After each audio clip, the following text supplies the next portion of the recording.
Connection করতে পারে, নবীকে রেখে আল্লাহর সঙ্গে যোগাযোগ কানেকশন করাটা কোনো পক্ষেই সম্ভব না। তো আমি সেটাই বলছি যে নবীর সঙ্গে সাক্ষাৎ না করে, নবীর সঙ্গে সম্পর্ক যদি না জোগাড় না করেন, তাইলে কোনো পদেই আপনার আল্লাহকে পাওয়া যাবে না।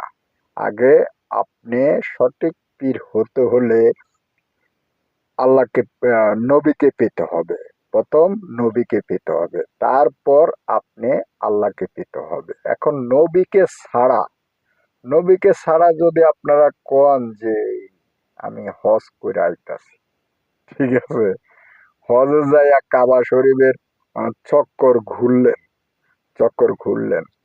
চক্কর আপনি ঘুরতে পারেন, কারণ আপনার লগে যে ফিরেস্তারা আছে সে ফিরেস্তার বার্তা তো আর আপনি শুনতে পারেন না। চক্কর আপনি ঘুরতে পারেন, কিন্তু এই চক্করটা যে আপনার কাজে দিল, এটা তো আপনার জানা দরকার যে আমার আহ, আমি যে কাবা শরীফ যে তাওয়াত করলাম, আল্লাহ পাক রব্বিন আলামিন আসলে কি আমার এই